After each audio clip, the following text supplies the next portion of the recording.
Prime Minister, politicians resign when they mislead the public and mislead Parliament. Are you considering your position?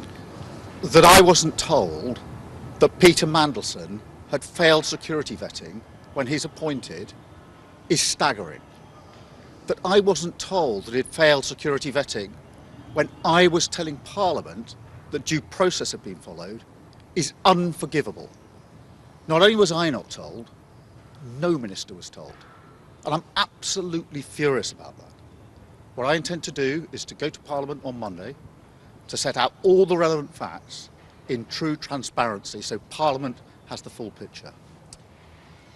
Prime Minister, why do you always end up sounding like the passenger in this government rather than the driver? Are you really expecting us to believe that a senior civil servant, off his own back, without any sort of direction about the importance of Peter Mandelson being ambassador, unilaterally overruled security vetting to approve a political appointment, and they made clear it was political? I was not told that he had failed security vetting. No minister was told that he had failed security vetting. Number 10 wasn't told that he had failed security vetting. That is completely unacceptable. That is why I intend to go to Parliament and set out all of the relevant facts so Parliament has full transparency and full accountability. It is totally unacceptable that the Prime Minister making an appointment is not told that security vetting has been failed. Totally unacceptable. You're almost 2 years in post. Doesn't this just sound like you don't have a grip on your government? I was not told that security vetting had failed. That is shocking, it is unacceptable, and I intend to set out the full facts to Parliament on Monday. Extraordinary revelations in The Guardian last night that Peter Mandelson failed his security vetting. What was your reaction to that?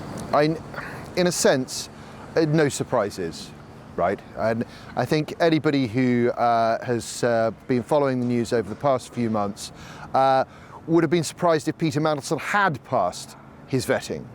I think what's really shocking, though, is that no politician is taking responsibility for this.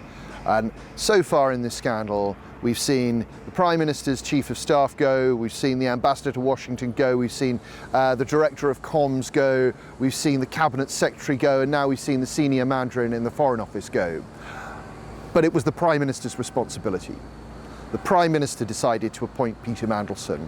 The Prime Minister accepted that the process was going to be sped up. It's the Prime Minister's fault, and he's the man who won't take responsibility. And as an MP sitting in Parliament, do you feel misled by what the Prime Minister has said to you? There's no doubt that the Prime Minister misled Parliament.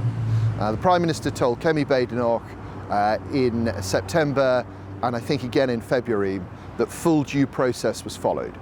Now that's clearly not true. Peter Mandelson didn't pass his vetting for the most senior diplomatic role.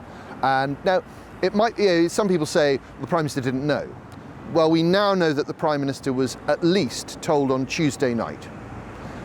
And it was only when The Guardian broke the story on Thursday afternoon that Number 10 admitted anything about it. The Prime Minister has a very solemn duty in the House of Commons to correct the record as soon as possible on something as serious like this. And he didn't do it. He didn't even admit that it had happened until journalists dragged it out of him. That's completely unacceptable. I have to say, it's very hard to have confidence in him past this point. And well, Number 10 says that he wasn't told, which is why they sacked Sir Olly Robbins. If that's true, should he be held to account for something that he didn't know about? Well, as I say, even if that's true, and I find it very unlikely, it will be very interesting to see what Mr. Robbins and Mr. Robbins' friends say over the weekend. I'm sure they have their own side of the story. But let's assume that the Prime Minister didn't know. We do know that he was told on Tuesday night. And even then, he didn't admit it on Wednesday in the House or on Thursday in the House. That is a huge dereliction of duty. In our system, that amounts to knowingly misleading the House. He has broken the rules of our House. So 100% in your opinion, Starmer must resign now?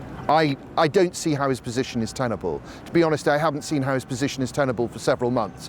But it is in the nature of this man to cling on desperately. And David Lammy was the Foreign Secretary at the time that decision was made. Do you think he has to go as well? So there is a letter that was written after David Lammy had handed over to Yvette Cooper, which strongly suggests that ministers were told about this.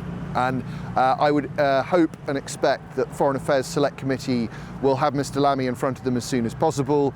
But I say, this goes all over the place. It's not just the Prime Minister, it's David Lammy, it's Yvette Cooper, it's anyone who was involved in the vetting and clearance process. And as I say, no politician is taking responsibility at the moment. It's time they did. And as you say, that this goes into a lot of areas, but if it is true what Number 10 is saying, that the Prime Minister wasn't told that Mandelson had failed the vetting, what do you think that says about the process of government that we've seen sort of unfolding? So I suspect that in that case what happened was that Mandelson had already gone to Washington, and it was decided that it would be better not to say anything rather than withdraw him from Washington. I find it very hard to believe that nobody would have mentioned it to the Foreign Secretary. I find it very hard to believe that no one would have mentioned it to senior people in Number 10. And I'm pretty sure that over the course of the next few days, further evidence will emerge. And what would you say to critics of your party that has seen scandals about accountability in recent years, very, very high-profile scandals? If they were to come back at you and say, well, your party's in no position to be lecturing others on their standards in public office, what would you respond to that? Yeah, the Labour Party is in power now. Keir Starmer is Prime Minister now. It's his responsibility.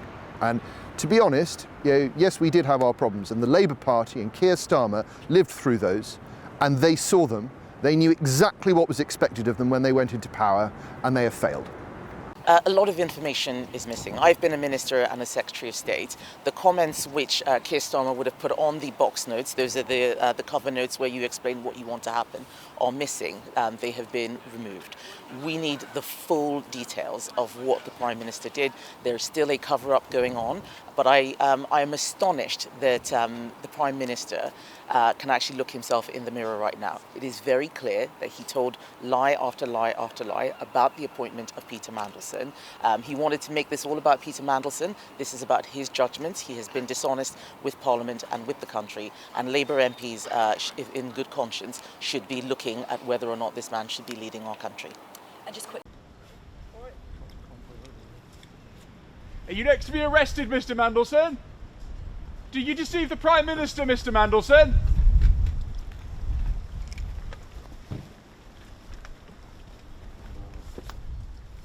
Fucking farmer.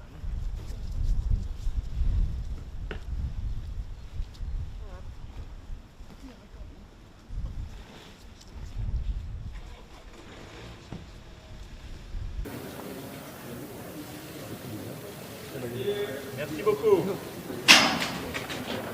T'emmènes le photographe officiel. Ok. Tu prends le caméraman avec toi?